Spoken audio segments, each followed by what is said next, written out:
ठीक है, इसका कोई एक्सक्यूज मुझे नहीं चाहिए। तो ये 2 वीडियोस आपने खुद देखी। अच्छा, एक चीज नोट करें, अभी तक हमने क्विक स्टार्ट और योर फर्स्ट वर्क फ्लो कुछ पढ़ा नहीं है, हमने डायरेक्टली इम्प्लीमेंट किया। आप लोग एक एक चीज पढ़ के इम्प्लीमेंट करना तो आ गया, पढ़ने वाला काम आप, ठीक है। इसमें बहुत सारी इन्फॉर्मेशन फर्दर वो आपको देगा होगा, तो एक दफा लाजमी पढ़िएगा, लाजमी, क्योंकि एमसीक्यूज भी तो है ना। एमसीक्यूज जब आप पढ़ोगे जब भी आप देख सकते हो, अदरवाइज नेक्स्ट हम मूव होते 01 की तरफ। और 01 के अंदर आपने अगर अपने लोकल कंप्यूटर के अंदर इंस्टॉल किया, चलिए ये भी देखते हैं। तो लोकल कंप्यूटर में इंस्टॉल करने की कमांड क्या है आपके पास? npm n ये रहा कमांड। नॉट जस्ट अगर आपके पास इंस्टॉल है तो क्या कमांड चलाएंगे दोस्तों? अच्छा, क्योंकि मेरे पास वो ऑलरेडी इंस्टॉल्ड है npm के जरिए, तो मैं चला सकता हूँ, डॉकर के जरिए भी हम चला सकते हैं।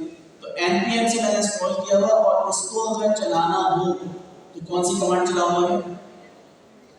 npx n। आप यहाँ से खोलना है terminal,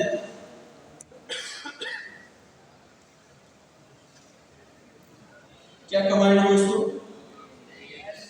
npm x n n।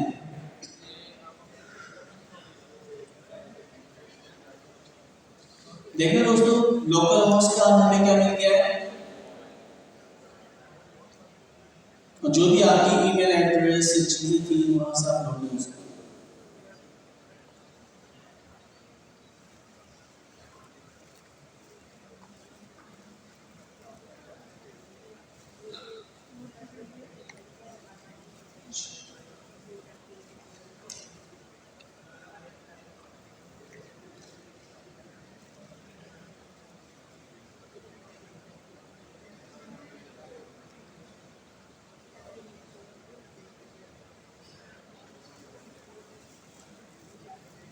ये बड़ा मसला होता है, तो ईमेल एड्रेस भूल जाते हैं। खैर, तो लोकल सिस्टम पे भी आप लोग साइन अप वगैरह बात में करूँगा, फॉरगेट पासवर्ड वगैरह, तो आपके लोकल होस्ट पे आपकी लोकल मशीन पे चलते हैं। तो लॉगिन होने के बाद इंटरनेट से डिस्कनेक्ट भी हो जाए तो सारे ड्रैग एंड ड्रॉप जितनी चीज़ें यहाँ से आप प्रोसेस कर सकते हैं। तो आपके लोकल कंप्यूटर के ऊपर भी एंड जो भी वर्क फ्लो आपने यहाँ बनाया है वो लोकल पे भी आप चला रहे हैं। मैं इसको लोकल, ओके जी, लोकल मशीन में इंस्टॉल करना इंतहाई आसान है, और उसकी इंस्टॉलेशन के जो लिंक्स वगैरह हैं वो आपको 01 के अंदर प्रोवाइड करेगा। तो npm से इंस्टॉल कर लिए या डॉकर से कर लें, आपकी मर्जी। अब नेक्स्ट जो लेवल है वो है लेवल 1 कोर्स। यहाँ पे आ जाए,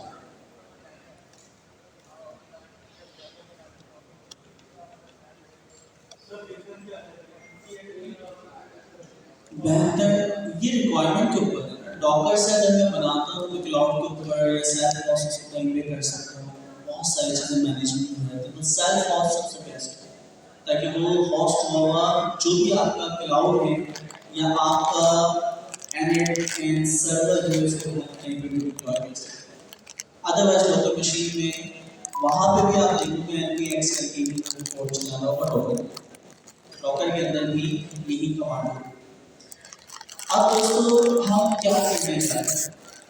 Is this course right for me? Yeah, right for you. This course introduces you to fundamental concept with N and develop your low-code automations expertise. ठीक है, तो कोड कॉन्सेप्ट जो हम लो कोड के जरिए, देखिए नो कोड का वर्ड इस्तेमाल नहीं हुआ, लो कोड का वर्ड इस्तेमाल हुआ।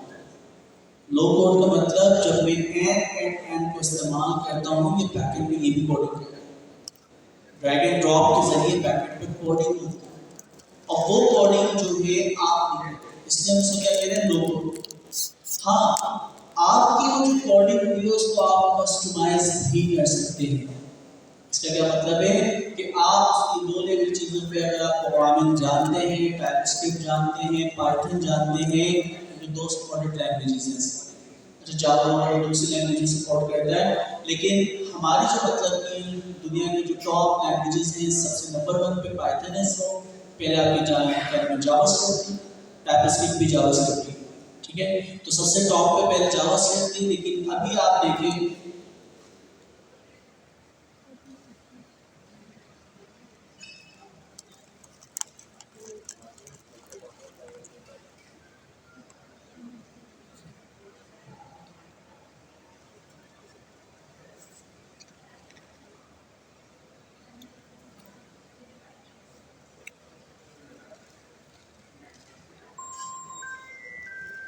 कौन सी आई है दोस्तों, 2024 का बता रहे हैं, 2025, 24 और 25 का नहीं आता। तो पाइथन 2024 से नंबर 1 पे। दूसरी कौन सी बता रहे हैं, सी प्लस प्लस, सी जावा, जावा से इतना नीचे गया है। अब जो रैंकिंग है क्या कर सकते, तो देख लो मैं मुख्तलिफ रैंकिंग की वेबसाइट्स। हम किसकी देखते हैं,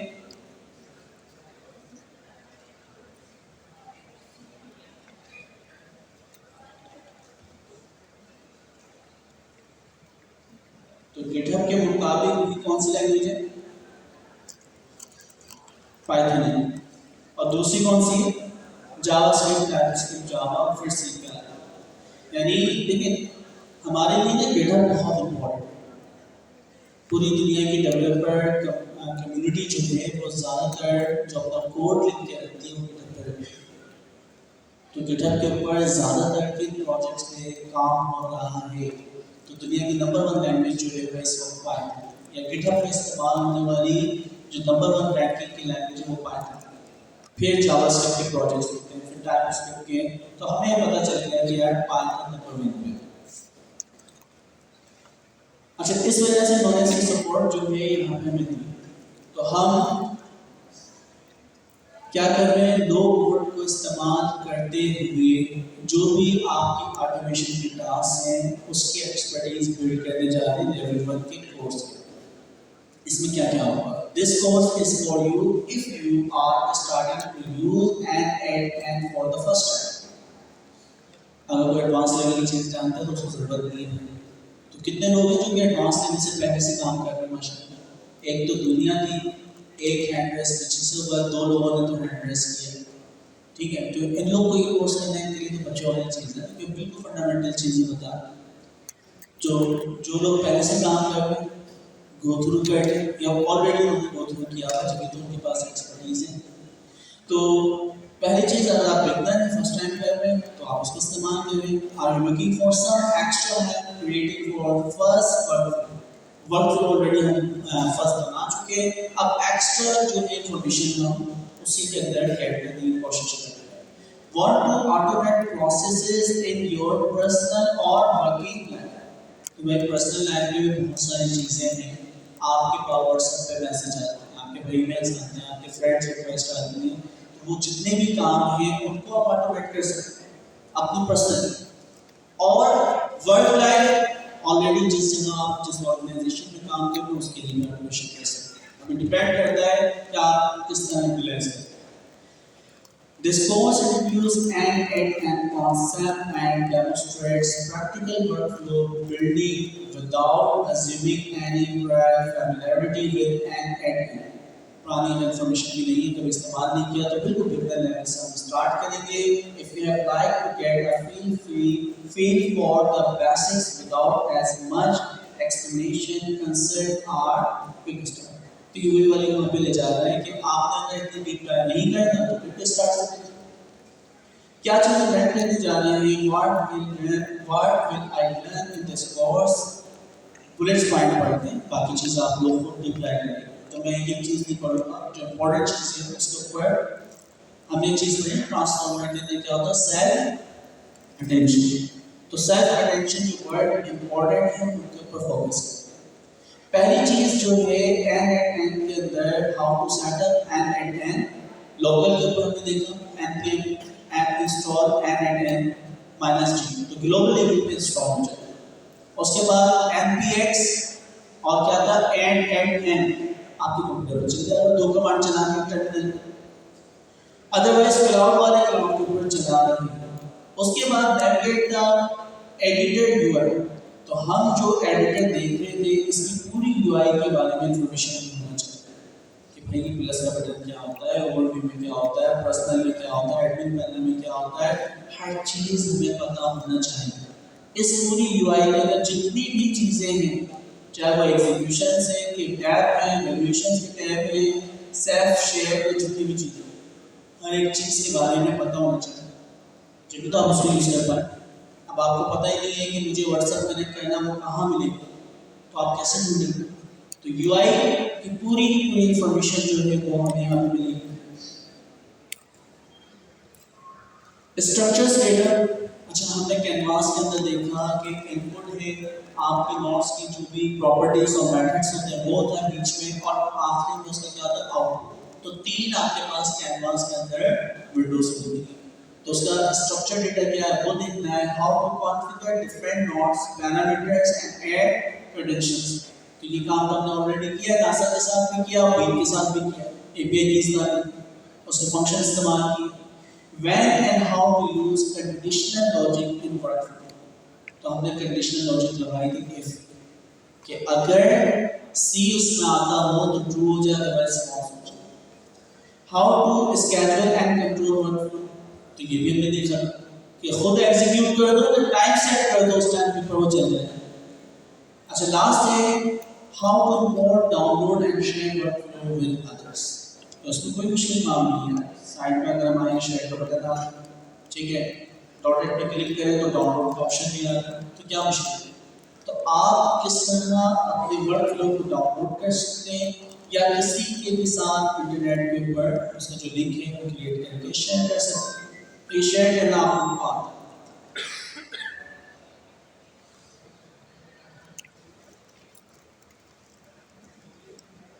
अच्छा अब ये सारी चीजें ना आपने पढ़, यूआई वाला हम पार्ट देखते हैं, बाकी की चीज़ें आप लोग घर से भी कुछ पढ़े हैं, सारी चीज़ें आप पढ़ने में थोड़ी करेंगे, ऑलरेडी प्रैक्टिकल हम कर चुके हैं और सिर्फ पढ़ने। नेविगेशन या नेविगेटिंग द यूआई, और आपके पास यूआई एडिटर की क्या है यहाँ पे आप क्लाउड वाला, ये आपके पास इंटरफेस होता है जब आपने क्या किया था क्रिएट वर्कफ्लो।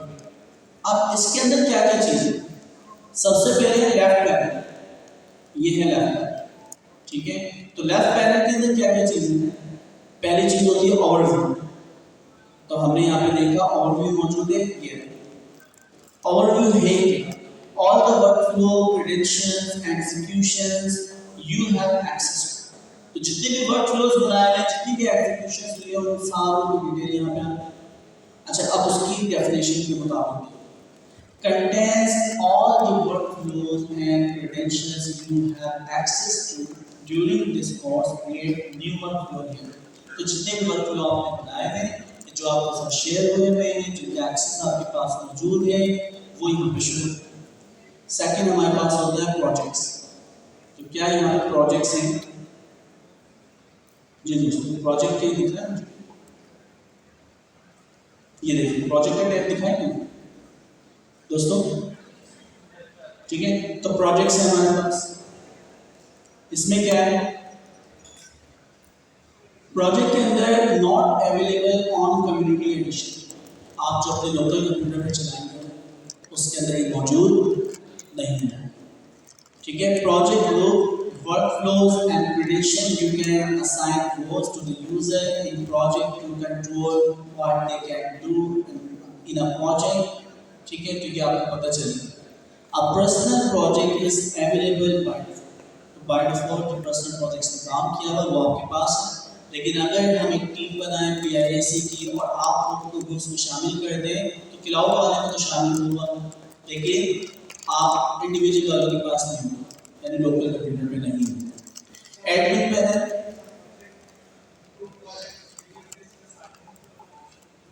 किसमें वो ईमेल से हम असाइन करते हैं शेयर वगैरह, तो जो हम करेंगे वो देखेंगे प्रोजेक्ट के जो राइट्स हैं किसी को देना चाहते हैं, तो वो शेयरिंग के अंदर वो सारी चीज़ें आएंगी। अच्छा जी, फिर आपके पास है पर्सनल प्रोजेक्ट्स। तो पर्सनल प्रोजेक्ट्स होते हैं एडमिन पैनल, ये अलग है, एडमिन। अच्छा, हम क्लिक भी करते जा रहे हैं और वहां से पढ़ते भी जा रहे हैं। एडमिन पैनल में क्या क्या होता है? Add cloud on. भाई एडमिन पैनल से नहीं है, लोकल मौजूद है ही नहीं। Access your add instance uses, क्योंकि क्लाउड पे एक मशीन चल रही है, उसके पैसे लगते हैं, बिलिंग एंड वर्जन है। तो आपकी जो क्लाउड पे ऊपर मशीन चल रही है उसकी डिटेल आ रही, इंस्टेंस का नाम, उसको ओपन करना चाह रहे, करंट ऑनलाइन, यानी आपका इंस्टेंस बना हुआ है, मशीन बंद नहीं है, और इसके बाद कितने दिन के लिए मशीन अवेलेबल है? 10 दिन के लिए। फ्री ट्रायल लिया हुआ ना, तो यहाँ पे चीज़ भी पता चलती है। टेम्पलेट्स, ये बड़े काम की चीज़ है। आपके पास जितने भी वर्क फ्लो ऑटोमेशन होते हैं वो कहाँ पे मिलते हैं हमें? टेम्पलेट्स। तो अभी हमने क्लिक किया था ना, वापस में इसके डैशबोर्ड से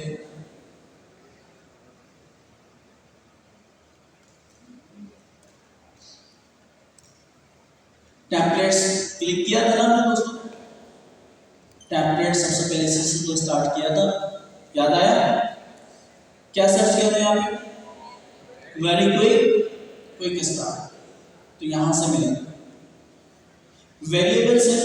अच्छा, अब ये वेरिएबल्स आपको पता है इम्पोर्टेंट वेरिएबल्स को अगर आप बता, वेरिएबल्स हैं क्या? Use to store and access fixed data across your workflow. एक दफा वेरिएबल बना के, जैसे ओपन एपीआई कीज यहाँ पर रख दो, इसी तरह जिमनाई कीज, तो जो भी आप इस तरह की चीजें वेरिएबल्स में आप रख सकते हैं। This feature is available on the pro enterprise plan. तो मैं ये फ्री में नहीं, तो एंटरप्राइज वालों के लिए, ठीक है।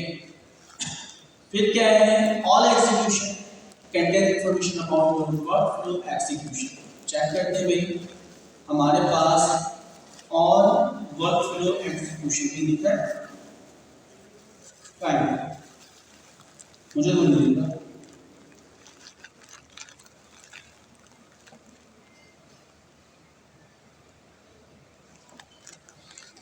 चलिए, हो सकते हैं ना, तो ढूंढ लिए कहाँ पे मौजूद है, इसको देख लिए।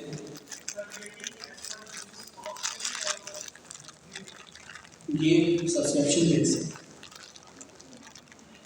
आपके जितने भी वर्कफ्लोज बना रहे हैं वो आपको $24 सब्सक्रिप्शन देते हैं।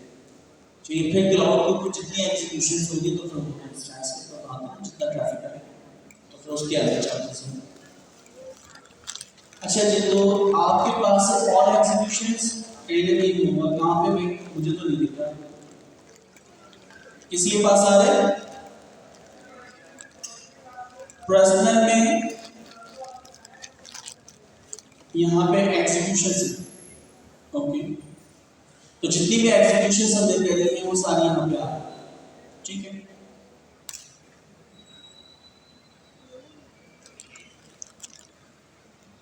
हेल्थ के अंदर जो भी आपके प्रोडक्ट्स कम्युनिटी सपोर्ट से वो मौजूद है। Updates, when updates are available, तो नेक्स्ट अपडेट्स वगैरह कब आएगी, indicated for any recent product updates, तो जो भी रिसेंट अपडेट्स हैं और फ्यूचर अपडेट्स हैं वो आपको ये बता देगा। Under the Ellipsis triple dots के दिख रहे हैं आपको, तो ये ट्रिपल डॉट्स, तो ट्रिपल डॉट्स के अंदर क्या क्या चीजें मौजूद हैं वो आपको बता दें। तो ट्रिपल डॉट्स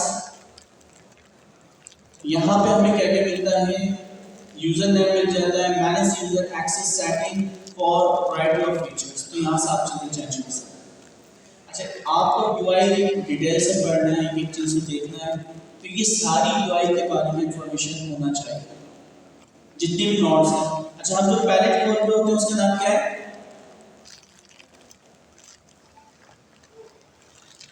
जी, नोड्स पैनल, ये फाइंडिंग नोड्स। फाइंडिंग नोड्स हम कैसे कर रहे थे, इसकी मदद से कर रहे थे, तो ये हमारे पास मिल गया। तो हमें एक एक चीज का नाम कम से कम पता होना चाहिए। ओके, तो आज के लिए दोस्तों हम इतना ही रखते हैं, और नेक्स्ट क्लास के अंदर इसको फर्दर हम एक्सटेंड करेंगे। और ओपन एआई एजेंट एसडीके तो हमारा कवर हो गया है। अब है एमसीपी। कितने लोगों ने ऑनलाइन क्लासेस जो हमने लिए प्रॉपर सारी देखी? सारी जो भी एमसीपी की जितनी क्लासेस हैं वो देखी। एनसीपी, देखिए मुश्किल से ये 4-5 मिनट इससे ज़्यादा नहीं, ठीक है। ये लोग फारिग लोग पढ़ते ही रहते हैं, इनके पास टाइम ही टाइम, बाकी हम सब मसरूफ हो गए, तो हमें मसरूफियात ना टाइम आपको मैनेज क्लास में करना पड़ेगा दोस्तों, एक्सक्यूज नहीं है। अच्छा, तो अब हमें करना क्या है, एनसीपी मॉडल कॉन्टेक्स्ट प्रोटोकॉल। इसमें एक चीज़ को हम सिर्फ यानी थोड़ी सी डेफिनेशन रखते हैं, 5 मिनट थोड़ा सा और लेते हैं, टाइम तो है ना 20, तो 5 मिनट थोड़ा सा और ले लेते हैं आपके। मॉडल कॉन्टेक्स्ट प्रोटोकॉल, मॉडल आपके पास है LLM, large language model. Context, आपके मॉडल को देखिए, चैट जीपीटी 5 में जो है वो एक मखसूस डेटा पर ट्रायल, पीआईसी का डेटा उसके पास नहीं है, यूबीएल के बैंक का डेटा उसके पास नहीं है, आपकी पर्सनल सीवी का डेटा उसके पास नहीं है। तो ऐसी कोई भी इंफॉर्मेशन जो कि एलएलएम के पास नहीं है, वो इंफॉर्मेशन एलएलएम को किसी भी तरीके से एक्सटर्नल तरीके से इंफॉर्मेशन निकाल के, एक्सटर्नल सोर्स ऑफ इंफॉर्मेशन निकाल के एलएलएम तक वो इंफॉर्मेशन पहुंचाने के तरीके को हम कहते हैं कॉन्टेक्स्ट, क्योंकि उसी कॉन्टेक्स्ट पे वो काम करता है। कॉन्टेक्स्ट निकालने के लिए एलएलएम के साथ कोई भी फंक्शन कॉल करने के लिए टूल कॉलिंग का फीचर सबसे ज़्यादा इम्पोर्टेंट है, तो वो टूल कॉलिंग के जरिए हम उसको देख सकते हैं। अच्छा, अपने एजेंट्स आपने पढ़ा, आपने क्यूएआई पढ़ा, आपने लैंग्राफ पढ़ा, जितनी भी एडवांस चीज़ें आपने पढ़ी हैं, आपको दोस्तों ये चीज़ याद है कि टूल जो है सबसे पावरफुल फीचर है अभी तक जो आइडेंटिफाई है, जिसमें रिक्वेस्ट जाती है तो आपको बताता है कौन सा टूल कॉल करना, वो पैरामीटर डाल के वो टूल चलाते हैं, उसका रिजल्ट आता है और दोबारा आप उसको एलएलएम को भेजते हैं, एलएलएम आपको फाइनल रिस्पॉन्स देता है। अच्छा, कितनी लंबी कहानी है, तो ये लंबी कहानी जो है एमसीपी ने बोला मैं इसको पढ़ सकता हूँ। तो आप किसी भी ऑर्गेनाइजेशन, किसी भी एआई बेस्ड एप्लीकेशन से कनेक्टिविटी के लिए एक्सटर्नल डेटाबेसेस जो आपकी हैं, आप उसको प्रोवाइड करना चाह रहे हैं एक्सेस, तो हम स्टैंडर्ड तरीका इस्तेमाल करेंगे और वो है एमसीपी, मॉडल कॉन्टेक्स्ट प्रोटोकॉल। कोई भी टूल मॉडल से कनेक्ट करना है तो एमसीपी की बदौलत हम करेंगे। अच्छा, बाकी आप लाइव क्लासेस आपने देखी है, हम यहाँ पर प्रैक्टिकल स्टार्ट करेंगे। अच्छा, मेरी कोशिश ये होगी जिस तरह आज एक एक बंदे के पास जाके प्रैक्टिकल करवाने की कोशिश कर रहे हैं, तो हम मिल के इस तरह प्रैक्टिस करें। तो जितने लोग एडवांस हैं, यहाँ पे सारे एडवांस स्टूडेंट्स हैं, तो जो पहले कर लेगा फिर वो सब मिल के एक साथ लेके चलेंगे, क्योंकि घर पे आके आप लोग प्रैक्टिस नहीं करते, आप लोग बहुत मसरूफ हो जाते हैं। 10 दफ़ा हमने प्रैक्टिकल करके देख लिया कि ये पढ़ के आना, ये वीडियो देख लेना, कुछ भी नहीं होता। घर जाने के बाद आप ऐसे क्या मैं कहूँ कि बिल्कुल आप ऐसे फिर जाते हैं पढ़ाई की तरफ से जैसे कुछ है ही नहीं। तो वाहिद हल यही है कि आपको यहाँ बिठा के हाथ पकड़ के कोडिंग करवाना पड़ेगी। तो मेरी कोशिश ये होगी, वैसे तो लाइव सेशंस हमारे चल रहे हैं, लेकिन इंडिविजुअल मेरी ये कोशिश होगी कि हमारी फिजिकल क्लास के अंदर जितने भी स्टूडेंट हैं सब एक्सपर्ट हो हैंड्स ऑन प्रैक्टिस के साथ, ना सिर्फ हमें पता है नॉलेज है और करना कुछ नहीं, ठीक है। तो प्रैक्टिकल हमें करते हैं ताकि इंटरनेशनल मार्केट में जल्द से जल्द लोग उतर सकें। ओके दोस्तों, इंशाल्लाह नेक्स्ट क्लास में फिर बात करेंगे।